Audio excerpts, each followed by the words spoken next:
Good morning, Friday, January 16th. Looks like we're gonna make it through another week. We are gonna spend some time this morning with General Counsel, Agency of Agriculture, Food and Markets, Council Steve Collier, and we're gonna go over a couple subjects, mainly some language to help the Supreme Court decision with what they had decided they thought language said about farming complying with local zoning. Council, I hope I didn't steal your thunder. The floor is yours, sir. Thank you. My thunder's pretty limited. Good morning, everyone. Steve Collier from the Agency of Agriculture. It's good to see you all. So I'm not going to go a lot into the history of why we think this language is so important, because you know that farming is critical to Vermont. But that's why we're here. That's why we think it's critically important to undo what I think the Supreme Court, in my opinion, was mistakenly did. But in working toward that, what our goal, which was to again make agriculture exempt from zoning, we thought it made some sense to look at the principles of what we're really trying to protect, and also to work with the stakeholders to try to come to a so we could all come in here ideally and be asking for the same thing, rather than asking you to sort through a variety of really conflicting proposals. So we didn't reach consensus, but I'm actually pretty pleased with how close we came, and that's with the League of Cities and Towns and then all the different agricultural groups. And there are some differences, but there's a lot more commonality than there are differences. But our first step, and I'll give you the language in a little bit, but if you don't mind, I'm just going to talk about the principles, because I think that's actually more important. I like the Education Council. The language kind of fits in after that. So the way that before the Supreme Court opinion worked was that farming was exempt from zoning, but if you met certain criteria within the required agricultural practice. It wasn't all farming. It was farming if you were of a certain size, certain number of animals, certain types of, you had to meet certain thresholds. If not, if you didn't meet those thresholds, then towns could apply zoning to you. They don't have to, but they could. So that was the framework, and there were some pieces of that framework that weren't perfect. Nothing ever is. So we wanted to sort of reevaluate that framework to try to address some of the concerns that do arise legitimately in towns and communities when agriculture is happening. But our fundamental sort of concept is we want everyone in the state of Vermont to be able to farm whenever they have the land that enables them to do so. And we don't care where it is, as long as, again, you have the land capacity to do so. So there are areas in the state right now where you can't farm, plenty of them, because there just isn't any land base. There's no way to do it. But if there's any parcel of land right now where someone can reasonably farm, we want them to be subject to the same rules and requirements as every farm in the state, and not to have additional burdens that other farmers don't face. And that's because farming is so important and because it's so difficult. You all know the challenges that farmers face. So ramping up the requirements on farms can really make a difference on whether or not they're able to be viable. And that can be particularly true for the small farmers and new and beginning farmers. So we want to create a framework that applies to everyone. And then the question is, how do you define that framework? Well, when thinking about what matters so much about farming, just kind of took it one step at a time. One is we want everybody in Vermont to be able to grow food. And when I say grow food in this context, I'm talking about growing plants, because livestock could arguably also be growing food, but there's different parameters that come with livestock and different concerns. So we want everyone to be able to grow food for themselves. Interestingly, that's not actually protected in Vermont law right now. I'm not aware of any towns that try to regulate it, but there isn't actually a protection in Vermont right now to grow your own food. So we thought, let's start there. And that doesn't mean that it has to be regulated by the Agency of Agriculture. We don't want to regulate someone's vegetable garden. It's not something that needs to be regulated by us, but we would like to ensure that it is protected. Right now, it's only protected from zoning if you're big enough to fall within the required agricultural practices. So we just looked at that and said, why can't everyone grow their own food? And we talked to the League of Cities and Towns about that. They were very supportive of it, which is great. They agree. Yes, everybody should be able to grow their own food. So that was kind of principle one. Okay, let's make sure whether you're farming or not, you can grow food. A corollary to that is poultry. So there are some times in the Supreme Court case arose from ducks in Essex and whether or not you could have ducks in Essex. And so right now, if you are farming, towns can't regulate your fishery, but if you're not farming, towns can. And so we want everybody to be able to grow their own food within reason. And we talked to the league about this too, and thought that it's reasonable for people if they have, if they have an area to do it, to have poultry, to be able to have a small backyard flock of chickens or ducks or any domesticated bird. But we also recognize that roosters create some different issues than other types of birds just because of the noise they make in the morning. So if you've got a bunch of roosters in a downtown or a suburb, that could be a problem. So we said, okay, let's also protect a small backyard of poultry. That doesn't exist right now. Right now, you have to be farming under the RIPs to be able to have, to guarantee your ability to have poultry. And again, the league was supportive of that. So yeah, we're not worried about small backyard flocks. And I'm sure other people will disagree about this for sure. And when we wrote the language, we just said exactly that: small backyard poultry flock. There'll probably be some requests to define the number, to talk about what types, fine.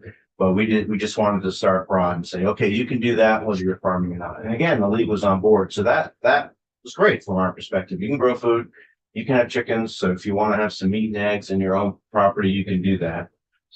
Yes, Going back to what you said, it's as far as defining what small is. I mean, that when you don't put a number to it, that could, may be somewhat problematic. Understood. I expect there to be discussion about that. Okay. There was not a consensus. I solicited ideas about numbers and there wasn't a consensus. So rather than just make one up myself, because I don't think there is a magic number, we just said small backyard flock. And I expected that to get some discussion. Okay. And it's a reasonable point of discussion. But then the next thing was, okay, we've addressed those issues. Everyone can grow plants and can have a small backyard flock. What's the real issue? And it's often livestock, at least when you're talking about with neighbors and compatible interests in a certain area. So it's, obviously you can't have 50 cows downtown Rutland. You can't have 150 pigs in downtown Montpelier. But so we wanted to focus on, for livestock, we wanted to basically ensure that anyone that has the land base to have livestock and an appropriate number of livestock for that land base can do it. Now, the current threshold under the REPs, interestingly, the REPs right now, before the Supreme Court opinion and now, only apply, they start by applying to four contiguous acres. So the general default position right now is that you are farming if you have at least 4 contiguous acres. And then for livestock, there's a certain number of livestock for all the different species. So if you've got 4 contiguous acres and a certain number of livestock, you're farming under the REPs. That's the same for growing food, interestingly. For growing plants right now, if you're farming under the REPs, that's 4 contiguous acres. Where the sort of loophole is not the right term because it was intentional, but the way that you can bypass the 4-acre standard currently is if you have $2,000 in sale, and on average you have $2,000 in agricultural sales, or you file a Schedule F with your income tax with the federal government. So that's where the 4 acres can be not necessary, and it's where you have some of the conflicts that we've seen in the past can arise, including with the ducks in Essex. That duck farmer, he was farming under the REPs. He had a half an acre, he had $2,000 in duck sales and eggs. He was farming under the REPs. But obviously, in a half-acre parcel, you can have different neighborly relations than you can have in a 30-acre parcel or a 400-acre parcel. So with livestock, because there are waste and nutrients that you need to manage or that the livestock generate, and also when you're growing food to help the livestock, you need land to do it. So what we want to do is keep the 4-acre standard there with that number of animals. That will continue to apply, but we actually want to expand it below 4 acres so that farmers under 4 acres can also have livestock, provided they have an adequate land base to manage the waste and the nutrients. So we talked to the league about this. We talked a lot internally about this issue, and where we settled was, let's enable livestock to be farming and exempt from zoning if you have at least 1 acre. So if you have between 1 acre and 4 acres, then you would have the ability to be farming under the Agency of Agriculture's authority if you have enough land base. So we talked to the league about that. And part of the idea there is if you've got less than 1 acre, you're much more likely to be in the developed areas. So if you're in a subdivision, if you're in a suburb, if you're in town and you're on less than 1 acre, that's more likely to have some of the collateral impacts that we talked about. So we said to the league, you towns, if they want to, and our proposal can regulate under 1 acre. They don't have to, but if it's less than 1 acre, that seems reasonable to us, that towns have authority in that area because of the densely populated areas potentially. And the league, was talking to you a couple days ago, I think, and understand their concerns, and they've been wonderful to work through without. But instead of taking a map approach, when those maps are often going to be ongoing and developed and be in the future, we'd rather look at the land itself. We're not really comfortable with a map, and I'm not disagreeing with the concerns that they raised, but why look at the map instead of the person? Well, so I think that we raised that concern in here and we did it well, and we keep on going back where I have, and thankfully my committee has stood with me on it. But we talked about, and I can't remember the whole situation, but we talked about last year a woman growing strawberries, but the one that we talked about was not growing but making 12 loaves of bread a day. And she was somehow making a living on it. And then the permits got too much for her, and it was like $300 or whatever it was. And we were able to waive the permits. And then we did some cottage industry stuff. And so we agree that we can't just look at a map and say, no, you can't do that, because sometimes they need to start where they can start. They're in their kitchen, they're in their backyard, and sometimes it isn't even about livestock or poultry or vegetables. It's about being able to start where you can start, because the only way we're going to increase numbers in the state is not coming from the top down, but from the bottom up. And sometimes you're starting at smallest scale. And so we're with you. And we said to the league, we will fight you on that. And because we do strongly believe that. Yeah. And just, I think you all understand that they're saying they're agreeing with us for all of the state, except in those select tier 1A and B areas where they want authority. But I appreciate your position, and that's where we are too. But we really appreciate that the league they changed their charter. They talked with us. They were granted authority they've never had. And instead of saying that, nice try, Agency of Agriculture, but we like this, which they could have reasonably done, they are working with us. And we thought we had a good discussion with them as well. Yeah.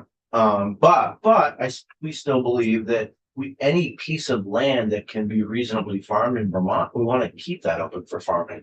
Because while they may be talking about, I think they said about 3% of land, well, farming is now only on 9% of land in the state of a harvested cropland. So the farmland shrinks. And so, and it's so expensive to get involved in farming that unless you're born into it or you're wealthy, you can only start small. So and there are some industries like growing mushrooms or growing some types of produce where you can be really quite successful on a very small plot. So we don't want anybody who can farm to be told they can't do it there, or to face heightened regulations beyond what they would face if they just happen to have enough money or enough land to be farming somewhere else. So that's kind of our, but we do recognize that you can't have livestock everywhere, and you can't have too many livestock everywhere.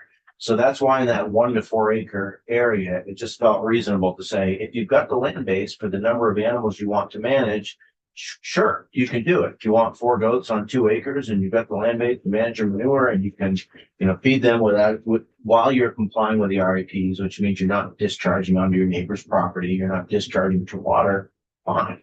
But if you want to have 300 pigs on 1.2 acres, that's not going to work. And so that's kind of where we landed. In the league, there was back and forth discussion with that, and they what made them comfortable was that they could have a voice in that process. So we would have the discretion to make the decision, but they said they'd like us to talk to the town. So we thought that was a reasonable request. We don't have to defer to the town, but we did build in our language a consultation requirement. So before we make a determination between 1 and 4 acres, we'll talk to the town, hear if they have any concerns, which can be better anyway, because if they do have some concerns, maybe we can mitigate them. Or maybe they're just right and we can agree with them. So we built that in, which is it's a little bit more cumbersome, but it's also, I think, worth it. And it's also an expansion. Right now, that doesn't exist, this 1 to 4 acre. Right now, it's just 4 acres, or if you have $2,000 in sales or file a schedule that. So then the corollary that we touched on that is under an acre, the league could regulate if they want to. A lot of towns wouldn't regulate livestock if they want to. A lot of towns wouldn't, but if the town wanted to, they could. And so we've had an example where we had goats living in a walkout basement on 1/10 of an acre. And they were milking the goats and they could meet the $2,000 product sales. And it was a really difficult kind of decision for us because there isn't anything in the current RAPs that requires you to have a certain amount of land. And so technically they could meet that $2,000 threshold, but they didn't have any way of complying with the RAPs on that 1/10 of an acre because there's no way they could manage with the animals without discharging to their neighbor. So we don't want to be regulating goats in downtown on 1/10 of an acre. And if towns want to, they can or cannot, but that doesn't seem like something that really the RAPs were built to address. So that's really the framework that we came up with, and I think there's a lot of things to like about it. There's some things to question about it for sure, but the fact that everyone can grow food, they can have poultry, that they can have livestock as long as they have enough land base, and that there's uniform regulation for every farmer in the state, provided they meet those criteria, is pretty good, I think. And in some ways would be better than what we had, because I think it's a little bit more deliberative and a little bit more thoughtful. But obviously people can have a different perspective. The other thing that the way that you can currently qualify with very little land like these goats is the $2,000 threshold that the schedule left. And the league was pretty concerned about that because they thought it allowed people to do too much on too little land. And it was a way to kind of create conflict in concentrated areas without actually having enough land to farm. We talked a lot about whether we need a monetary threshold and whether that's an important part, but if we're sticking to the 4 acre standard, we really think that it is important that people have another way to qualify. And an example is the strawberry farmer that I think you all heard from up in Northwest Vermont, who has 2 or 3 acres of a strawberry parcel, pick your own strawberry parcel. And as a corollary to that, she had a farm stand and she was, I think, selling ice cream and maybe some other farm products, which is what accessory on farm business is all about. And what we want to allow people to do is if you're farming, and this is something that you all changed it 2 years ago, I think now, right now, any farmer can sell every farmer's products. And that's wonderful because if you're farming, you have to be principally producing the products from your own farm. But if you're an accessory on farm business, you can sell other farmers' products. So if you have a perfect spot for a roadside stand or for a little farm shop, you can now sell all Vermont farmers' products from your shop, which is terrific because it creates that local market for all the farms, not just the one. If you're doing that, though, you're not farming anymore. You're an accessory on farm business, and towns can't, right? They can't stop you, but they can regulate you. They can't have site plan review, and they can't have performance standard because it can be in that denser populated area. So we didn't want to require that somebody has 4 acres because you could be successful on less. So but the $2,000 threshold, the league was uncomfortable with it because they thought it was too much of a loophole. And it was created at least 10 years ago. So there's been some inflation, since then. And we felt like to get the broader compromise, it made sense to up it some. So we proposed $5,000 would be the qualifier instead of 2. The league countered with 10. They really wanted to do 10, and we talked more about that. And that actually impacts a lot more farmers than you think in Vermont, because a lot of farmers you make less than that. So we talked with them, and they agreed that $5,000 was a reasonable number. The farm groups don't want to increase. I don't know. I think it's true that all of them don't. I know at least most of them do not want to increase the standard from $2,000 to $5,000. But in part of our compromise with the league, that's what we agreed was a reasonable compromise. So that's kind of, I don't know if there's, I think that's basically the framework. I don't know if there's any questions about Ready? that. Questions? Thank you, Mr. Chair. So welcome in, Steve. Thanks for your work on this. It seems to me that we have two sort of different perspectives here. If livestock is not involved, it doesn't seem like we have very many issues. I don't know how people can have conflict with someone that's growing strawberries next door. You know, it's just, maybe they don't like strawberries, but beyond that, I can't imagine why they'd be. But when you bring livestock in, to me, there is a difference, and I understand that. I don't know what the answer is either, and I know you guys worked hard to come to a kind of a middle ground on that. I would love, if we could, to just go back to where we were before the Supreme Court decision, and if that means, and that was the other question I had, does this mean we gotta open up the RAPs again? Well, what we propose in the language is legislature actually amends both the statutory authority and the RAPs so that it can be done in one fell swoop. Not most of the RAPs, just the sections that apply to municipal zoning. Because if you don't do that, that means we have to go through rulemaking. We can't accomplish this quickly. You know, it'd be at least a year out before you could actually make the changes. So it would, you'll see the line, I can hand out the language now. Well, we've got it on the iPads too. Does anybody want a copy of it or? I do, please. Sure. Anyone else? You can. So that's, but to your point though, Senator, I would say that what we propose does go back to where we were and actually expands it quite a bit, and they can grow food without municipal regulation. Expands it from whose perspective? That's the next question. Farmers' rights. I mean, Okay. the ability to grow food, like you would have a right to grow food, which does not currently exist. Granted, it's not Okay. regulated, but it doesn't exist as a right. Yeah. You could have poultry, which doesn't exist as a right. And you would have the same rights to have livestock, including under 4 acres, which doesn't exist now. The only change to that is the $2,000 requirement would go to $5,000. And the Schedule F is just reporting your farm income. So right now, as I understand it, if you have $50 of farm income, you can file a Schedule F, so you can deduct your related expenses from that income. Right. So it's basically, the argument on the other side is why that's not enough is like there's really no requirement if you sell something. Now there's lots of farmers who qualify for farming who aren't selling anything. But so it does raise that to $5,000, and you know, there's no magic number that's there, but if for a farmer who's doing, it's a big part of their life, doesn't seem like a tremendously burdensome threshold, and it's not the only way to get there. If you've got 4 acres, you can get there, and so it's just, and it's a compromise because we felt, not everyone agrees. There's a lot of people in both of these chambers who we've got to convince. Yeah. And so we felt to have the league aligned with us as much as possible might be really important. And I think fundamentally, I'm much more concerned about restoring the exemption than I am about the smallest contours of it. So meaning the $2,000, the $5,000, yeah, it could affect some folks, but it's much more important from our perspective to make sure farming is protected. And so, you know, that's the political aspect of it, is what is feasible, and you know, all of you will decide that. Okay, thank you. Thank you, Chair. When you said strawberries brought up, wouldn't mind that. Wouldn't mind that, but what happens if your neighbor is hemp and marijuana gonna fall under this as farming? Because if it does, and you have a neighbor that now it's legal for them to smell, is gonna be. Just throw ducks in there.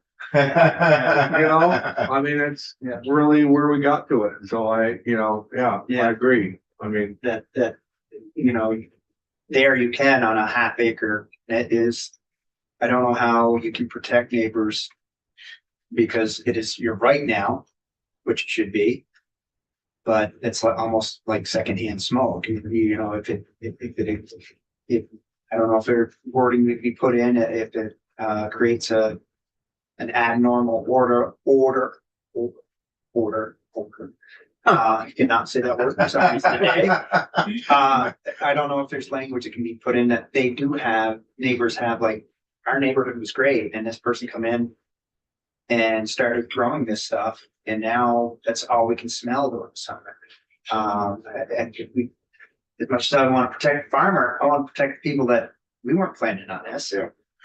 Well, it's an important point. All I would say is that in our proposal, cannabis is not included. Because cannabis is not farming under state law. It's because it's regulated by the Cannabis Control Board, and there's some important monetary reasons for that as well. Because if we regulate cannabis because it's illegal federally, that jeopardizes a lot of federal funding that we receive to help farmers. And so we don't want to do anything to jeopardize that federal Well, funding. but this board was talking that we want to maybe up until it starts being produced, that it is actually in the ground and is agriculture.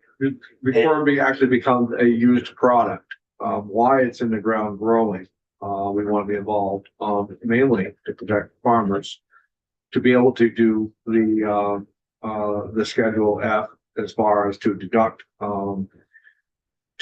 their expenses and all of that. Now, once it's processed and out of the field and it goes to a different regulatory scheme, which I'm very fine with. But we have been, in fairness to the Agency of Agriculture, we are in very heavy discussions, and I think in agreement that we are trying our best to walk that fine line of where we are with cannabis and marijuana, and but really on the farming side of it. Yes, you bought fertilizer, you bought seeds, you've done it, you've watered it, you've got expense, you've paid your taxes on your land, you've got your insurances and all of that, and you're a farmer in our eyes. And then once it becomes the product, for us, we want to really make a distinction. We want to be able to draw that line of, okay, you're growing something. It doesn't matter whether it's carrots or something. But then once it does leave the field, it's a different regulatory process. Well, this is So that's what we've been having a lot of discussion about, and you're probably gonna see some more of that. Well, please just think about this. So there's cannabis can be both hemp, as y'all know, and Right. it can be cannabis, which is intoxicating. Hemp, no problem. Right. That's legal under federal law. Right. We can regulate with that. Right now, USDA regulates that because they have the same program, and it makes sense for it to be done federally. Cannabis is illegal federally, and as an example, we're working on getting 31.7 million, I think, from the federal government to compensate farmers for their losses in 2023 and 2024, so we can get that out to farmers. If we are regulating cannabis that's illegal under federal law, there's something called the Drug-Free Workplace Act, Right. which says that if you handle cannabis, if you are regularly responsible for cannabis in the workplace, you don't get any federal money. So we've had a lot of discussions, and there's the reasons that this is all unfolded, but please talk to us about Yeah. cannabis, because we can't, in our opinion, can't jeopardize $30 million as No. just one of the many types of money and we're sympathetic. It's not that we're in any way opposed to folks growing cannabis. It's just that keeping the Cannabis Control Board doesn't get any federal money. Right. And hemp is different. Hemp is legal. But cannabis, there's that, we rely so heavily on federal money. I get that. Yeah. We do get that. And, Yeah. and I do think that there's a fine line to walk there. And I think it's more than just a description. But yes, we don't have any bills on that yet. A lot of what we are doing is, putting our ideas out there, where we think that we want to be, and then having discussions. Yeah, and we've been talking to the hemp processors, and we've been talking to the Cannabis Control Board. I think there is a path for the hemp processors, and I do think there's some statutory changes that are required. It's just that in our talks with CCB and us, we'd like to keep that under the CCB, just because there's no way to always keep it hemp. And if it's not hemp, then it crosses into, but yes, I think we agree there are issues that need to be addressed there. And we do align with the idea that hemp is not an intoxicant and cannabis is, or marijuana. Yeah. Because cannabis is. Yeah. Yes, Yeah. that's what we're learning. Yeah. But so we do align with that. Back to the language. I fully agree that I understand how we got to this decision with the ducks and the marijuana on a half acre of land in a community that was zoned residential, and kind of push the issue of it. But I'm also looking, even when the league was in here, and talking, you know, the times that you've been in here, that the Supreme Court left the door open. And the fact that said, hey, here's the language. Okay, well, they went by the language, and then for us to make a different outcome is to change the language. More than anything, to bring it up to modern times. You know, as you've been saying here of some of your presentation, well, and the league as well. Well, you know, that's not defined right now. Well, let's define it. Let's define and let's put the language in there so that we can get to where we want to be, so that the interpretation isn't broad. Here's the language, it's where it is. So, you know, we're welcome the language. My question is that once, and we have a long ways to go with this. We have, you know, a lot of different opinions, a lot of different people want to swing at this. We have new partners that have been, amenable to working together, and we're very thankful for that, but maybe they don't want to be excluded anymore. And so it's going to be hard probably to get where we want to be at. My point and my question is that once we get this language in, if we were successful, where does it go from here? Which committee? Or where does the whole picture of it go? Is it the law of the land? Yeah. I mean, Yeah. well, it's gotta be passed, as you know, Right. by both chambers in its final form, but yeah, it would, the language we proposed would basically put us back where we were before the Supreme Court decision with those caveats that I was talking. Yeah, that was the question that I wanted. So looking at the language that you have for us, so am I correct that we're looking at C and D? Yep. That if those are now laws, that would bring us back to what the understanding was before the TAP is Correct. Okay. Correct. And then A and B would be what would be new, which would be called the right to grow food. Correct. Okay. Correct. No, that's exactly right. Yeah. So what the key thing that this language does, if you look at subsection C that Senator Plunkett was just talking about, is instead of saying, because remember the language here is a bylaw under this chapter shall not regulate. And then instead of saying required agricultural practices, we're saying farming. And that's what was always intended, but given the way the language developed, it became confusing. So instead of saying required agricultural practices, it says farming that meets the minimum threshold criteria in the required agricultural practices rule and is therefore required to comply with the required agricultural practices rule. And then further below, you see under subsection 2A, it defines farming. And farming is defined as it already is in Act 250 and as it already is in the required agricultural practices. The reason that both are listed there is there's a word or two, I think it's viticulture, that are different in the RAP definition of farming and the Act 250 definition of farming. So rather than, they're both farming. And so rather than using one version or the other, we just propose using both. Do you mean that, of course, looking at this, they're trying to decide what a person's doing, that the court should, if it falls under either definition, then it would be farming? Yeah. Or will they be playing around?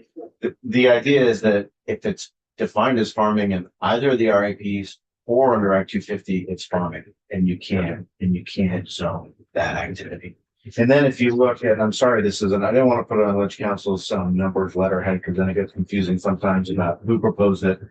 But the way that we sort of close that loop is if you look at on the next page in subsection 3.1, this would be amending the RAPs themselves.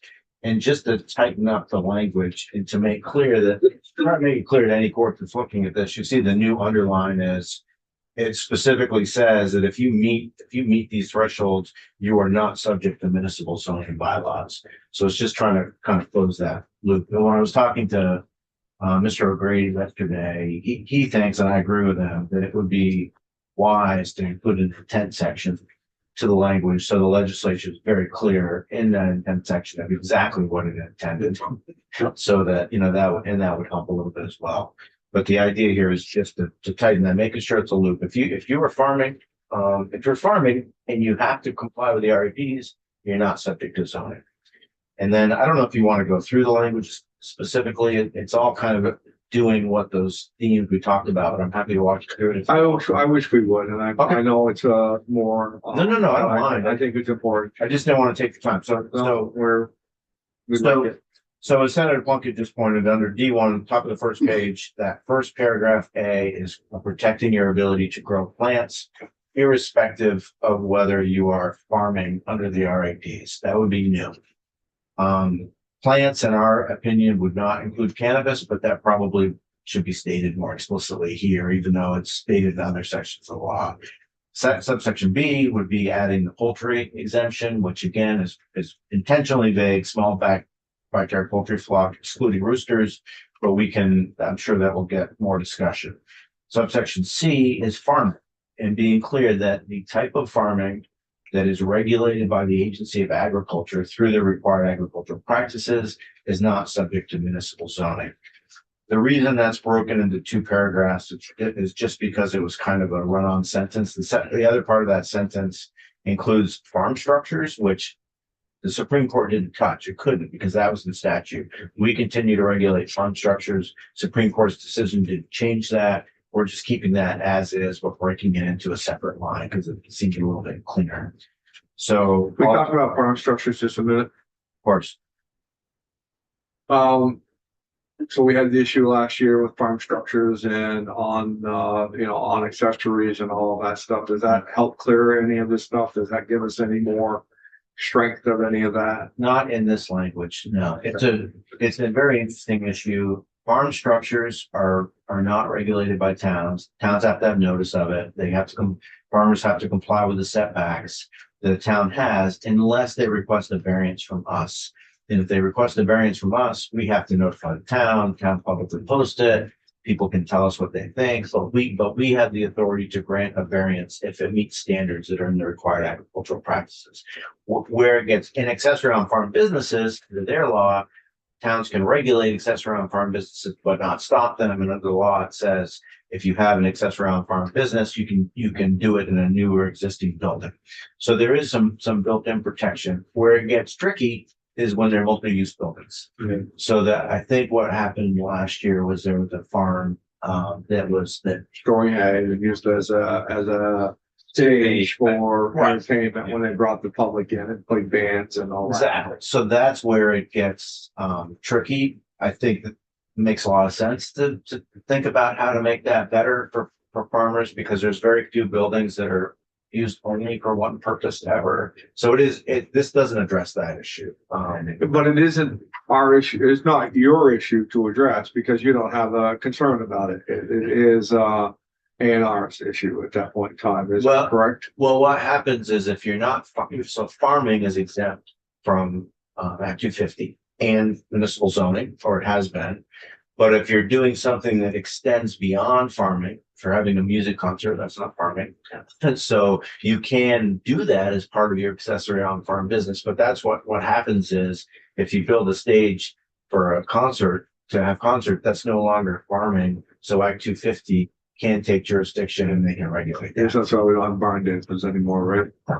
Well, if you're not making any improvements, Yeah. you're okay. But if you're putting in a new bathroom, you might be talking about Act 250. I don't know why that grates on me so much. Maybe it's because one of my senators that's in his area and all of that. That bothered me as much as anything, but it does grate on me in a big way. The overlapping laws are so challenging for some. I mean, I think the league was talking about that a little bit too. Like we have these layers that I feel bad for businesses because there's just so many things they have to do. We're just talking about land use. We started talking about employment. You start talking about, there's layers of things, building safety, like there's just multiple layers and we can never really talk about them all at the same time because it's too confusing. Well, sorry to get you off. But No, that's fine. So then, so down further, you see the subsection A, farming is defined as we just discussed. That would be as it's defined currently. And then because we added this right to have poultry, we also define poultry. And poultry is references our animal health stat, not our animal our animal health statutes. The meaning that's cited there is just any domesticated bird. So that's the type of poultry that would be included, not wild birds, but domesticated birds. There's some interesting issues there potentially, depending on how you define that. But that's a statutory, that's the definition that's in statute. So that would be the only change to municipal authority under their current statutory regulations. Like, these are the things they couldn't regulate. This would be the change to Title 24 and explaining what they cannot regulate through zoning bylaws. The rest of it would be changing the RAPs, which obviously normally the way we do that is go through rulemaking, but that way it's very hard. You can't get a clean package by doing that. So what we are proposing is doing it this way. You know, I already talked about the little bit where we try to close the circle and say that it's not subject to municipal zoning bylaws. But if you go down to subsection B, you'll see that that's where we propose changing from $2,000 to $5,000. And then in subsection C, this is where you can, if you have four acres of land, you can grow food on it, but currently it's defined as for sale. So this is not talking about people who are growing food for themselves. This is farming, selling it to other people. If we add in donation here, because we have some philanthropists who want to donate food to people who need it. We're gonna be working on that. We have a group from Allison County coming in and so yeah, so glad to have that in there. And then that, we want to encourage that in any way we can. The next section is what we talked about, the 4 acres of the 4 contiguous acres of livestock numbers that exist now. We're not proposing changing that in any way. But then subsection E is where we talk about this is the 1 to 4 acres for livestock. So in subsection E, we are saying that if you have livestock and you have a sufficient land base for the appropriate nutrient and waste management, then the agency would have the discretion to determine that that is farming of livestock on those areas. And then you also see that the consultation requirement with the municipal authority is built into that. The next subsection has nothing to do with municipal zoning at all. This is about protecting water quality. So this situation is because what we're proposing is there are some things the agency wouldn't regulate and towns would have the authority to regulate. But as you know, a lot of towns don't have any regulations or bylaws. So in this instance, we're just saying that if you have livestock on less than 1 acre, which ordinarily the agency would regulate, or on 1 to 4 acres or less than 4 acres, where we haven't taken authority, but you're causing significant adverse water quality impacts, the agency can step in and apply the RAPs to make sure you're not polluting. So this is about protecting water quality, nothing to do with municipal zoning law. But we didn't want to leave that gap where somebody's dumping all their manure into the water, we can't do anything about it. So if you look below that subsection F is the Schedule F requirement that exists now, and we propose striking it because of our compromise and agreement with the league on the $5,000 threshold being an appropriate one. People will obviously disagree with that. Then the next section is this is what describes the agricultural practices that were supposed to be exempt. And subsection 3.2 there, we just add in that are, again, just to close the loop, are not being clear that if you do these things and you're subject to the RAPs, you're not subject to municipal zoning bylaws. It's just trying to create clarity, and that's it. So it's pretty limited statutory and RAPs changes, but it's all designed to sort of meet those threshold requirements that we're discussing before. I know it's all a lot and you don't look at it every day, but I think it could work. And the thing that just concerns me, just one of the words, the restrictions, the continual restrictions on farming, land is getting less. Our farmers are struggling with climate. It's just that they are under a number of guns, and this is just one more layer that is being put on. So I'm excited that you were able to come to an 85% agreement with the VLCT. We could just get to 100. I'd be extremely happy, and I think we can get there. Excellent, thank you. Any more questions? Um. So Linda, why we have, council here? Are we still 11 o'clock? We're still a little bare on Tuesday. Yes. So on Tuesday, we have, so this committee is, got a lot of irons in the fire. There are some things we have bills on that we're working with you on or others. And there's other things we're just kind of having broad discussions on. One we just talked about, trying to find a path forward to have people who put their hands in the soil, no matter what they're growing, until it crosses that road into a product of treating them like farmers. And then we know that's delicate area, especially when you start talking about federal dollars. We're also starting to talk about and making some waves about protecting farmlands in a way. I mean, we're very aware of the amount of prime ag land that's getting stolen and it's easy to develop on and all. And so we have had discussions where it's been picked up on Zoom about, well, we're going to protect farmlands. That's what we're going to do. But just across there across the fence, we have a pasture land that's no longer being used. You want to develop that, then you can develop that land all that you want or within reason. Because it does two things. One is it protects our farmland. The other is that it probably makes land that's less valuable to a farmer because it's just sitting there and there's no more use for it anymore. It allows that land to become valuable again because now it's going to be competed for as far as the better part of that secondary land. Pasture land is going to be starting to be used to develop, whether it's solar fields or houses or anything like that. So we have solar people coming out on Monday that have been aware of where we're starting to make a stand on protecting farmland. Are you interested after or listening in on that conversation and having any comment after? On Tuesday, we have time at 11 o'clock or anything like that. So I have two thoughts. One is I can't articulate a position for you yet. We need, Right. but we could talk about the issues. But we also have, Ari Rockland Miller in our office is in charge of protecting prime ag soil within the systems that exist. And that's both Act 250 and the Act 248, the PUC process. So it might help you to understand what we do now. And so he could come in and explain that. I'm happy to talk to you about it. I think Or it's, I guess I'm basically saying that we have some time at 11 o'clock, but at the very least, I think that you folks, like you do, should listen into this discussion and Yeah. see where this committee's at, as far as we've kind of fleshed this thing out. So, yeah. it's an important topic and we get a lot of questions about it. And it's a really tricky area Yeah. when you're calculating competing objectives. These guys are beasts and I can't slow them down. No, I know. They're going after me. I'm not suggesting not to. What I have, there's something I would love to do, but I don't have permission to, think about what I want to do. So we're gonna have that discussion, on Tuesday and, I would